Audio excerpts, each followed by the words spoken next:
Bon, bonjour, bonjour à toutes et à tous.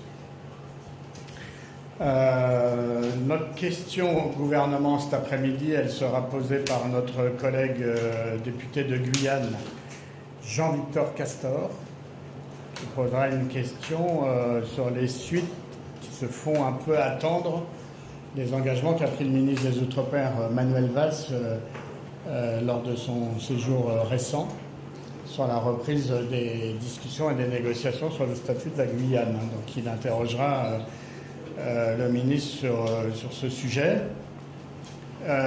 Cet après-midi, motion de censure, je porterai la parole de notre groupe et sans suspense, notre groupe votera cette motion de censure, comme nous avons voté les précédentes, et comme nous voterons probablement les suivantes, s'il y en a.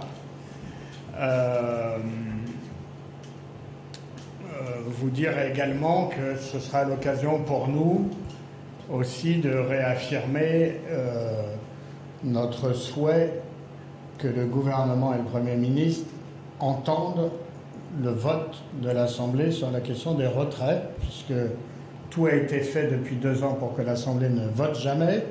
La loi a été passée par 49.3, puis à chaque fois qu'un groupe a tenté de faire redébattre des retraites dans une niche parlementaire, il a dû se confronter à l'obstruction pour empêcher un vote. Donc le vote qui a eu lieu le 5 juin à notre initiative doit être pris en compte. Et je répète ce que nous avons dit au gouvernement et ce que je répéterai cet après-midi.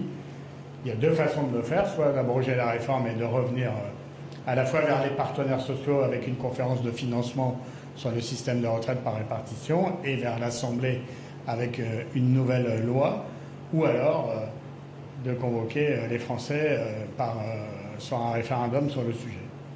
Voilà.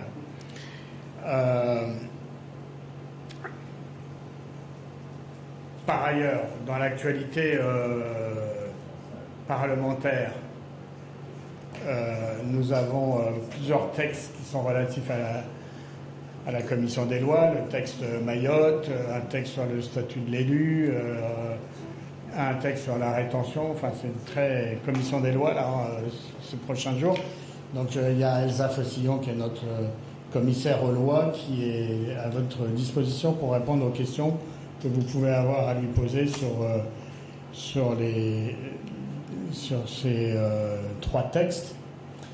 Et enfin, vous dire également que demain, nous interviendrons pour soutenir les résolutions qui vont être débattues en commission des affaires européennes, une à l'initiative du groupe de la France Insoumise, l'autre à l'initiative du groupe écologiste, pour annuler pour l'une, suspendre pour l'autre l'accord de coopération entre l'Union européenne et Israël, compte tenu de la poursuite, sans que la communauté internationale soit véritablement à la hauteur, de la poursuite des crimes et du génocide à Gaza, avec encore cette nuit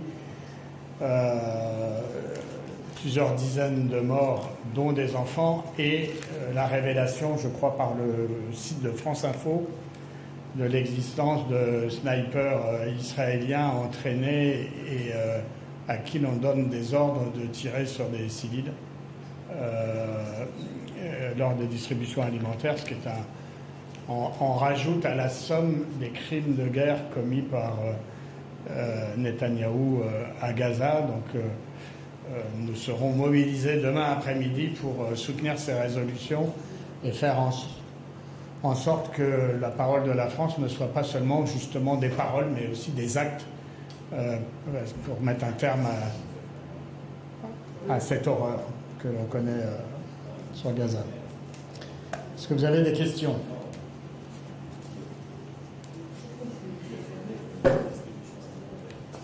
Bonjour, un sommet va s'ouvrir demain sur la Nouvelle-Calédonie. Vous avez un député très engagé, vous avez des retours déjà de sa part. Ça va durer 4 jours et vous en attendez quoi ? On en attend la reprise du processus Et donc Emmanuel Djibaou sera bien au rendez-vous convoqué par le président de la République. Bon, ça risque, si j'ai bien compris, de se passer en plusieurs temps. C'était un temps avec le président de la République un peu solennel, et puis un temps de négociation avec les protagonistes, sachant que, pour reprendre une formule que la presse utilise à juste titre, c'est que pour aller vers un accord en Nouvelle-Calédonie et faire référence aux accords de Matignon, il y a un des problèmes que rencontre le gouvernement aujourd'hui, c'est qu'elle a un Djibaou, mais elle n'a pas de Jacques Lafleur. Et donc, bon, nous espérons que va se révéler dans ces discussions une parole de ce qu'on appelle les loyalistes, qui soit un peu plus responsable et un peu plus tournée vers l'aboutissement du processus qui est en cours. Mais voilà, on l'espère. Emmanuel Djibaou agira dans ce cadre, avec la constance, le calme, la hauteur de vue qui est la sienne. Et on espère qu'en face, il y aura quelqu'un de raisonnable. Est-ce qu'il y a d'autres questions? Oui.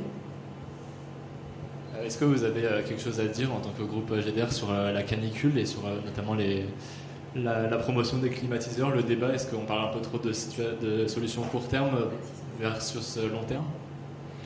Bon, d'abord, il y a quand même une grande hypocrisie parce que quand même depuis plusieurs mois ici dans cette Assemblée, on assiste à une alliance du Rassemblement national, de la droite, voire parfois de la Macronie, pour essayer de détricoter toutes les normes, toutes les règles que la France s'était données pour essayer d'affronter le réchauffement climatique dans la durée. Donc, je ne vais pas revenir sur les débats sur le ZAN, sur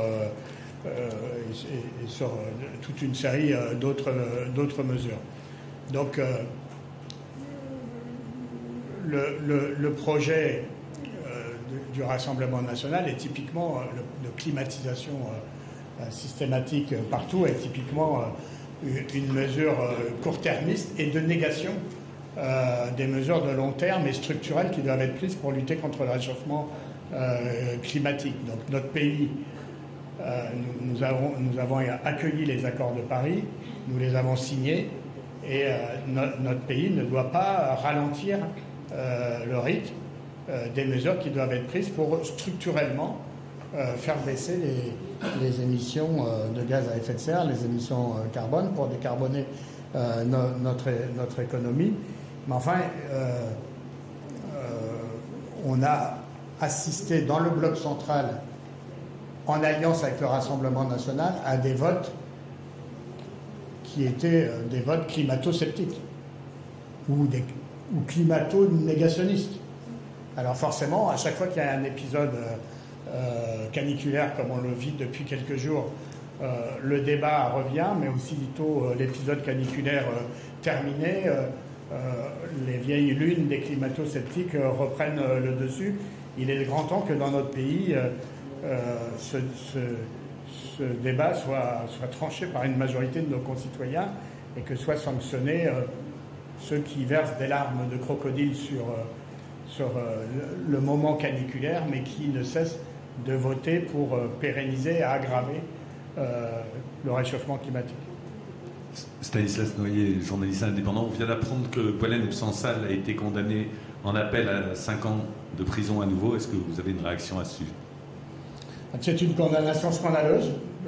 D'abord, son emprisonnement depuis plusieurs mois est tout à fait scandaleux, tout à fait contraire à la fois aux droits de l'homme, mais aussi à la liberté de création.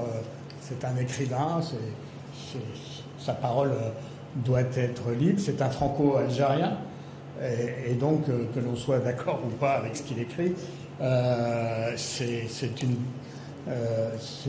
absolument scandaleux et inacceptable qu'il ait pu être emprisonné, que sa peine ait été confirmée en appel.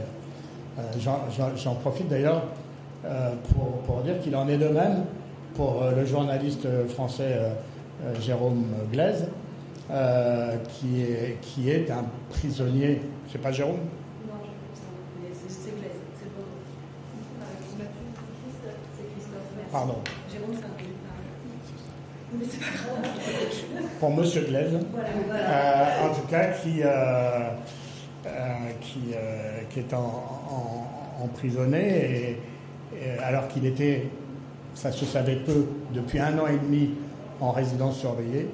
Donc on voit bien que le régime algérien est dans une dérive, c'est un régime antidémocratique depuis longtemps, mais il est dans une dérive autocratique et répressive de plus en plus forte. On l'avait vu au moment du mouvement Irak, à l'encontre des Algériens eux-mêmes, mais on le voit aussi à l'encontre de nos concitoyens qui sont emprisonnés. Donc j'espère que tout sera fait, et en tout cas notre groupe sera disponible pour agir dans toutes les directions pour obtenir leur libération.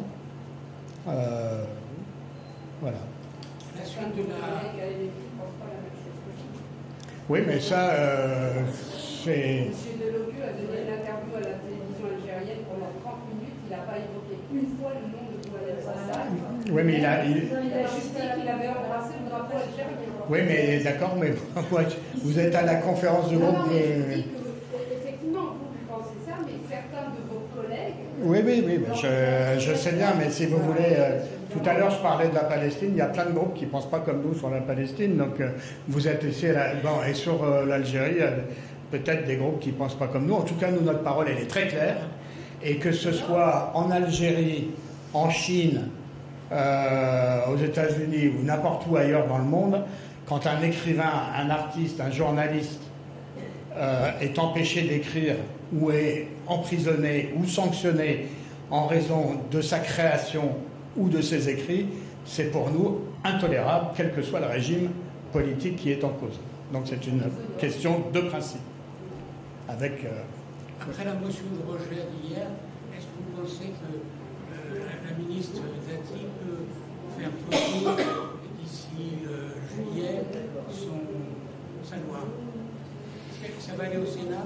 Ouais, alors j'ai entendu ce matin, il y a beaucoup de spéculations sur le fait que finalement, elle serait très satisfaite du vote de la motion de rejet d'hier. Permettez-moi d'en douter.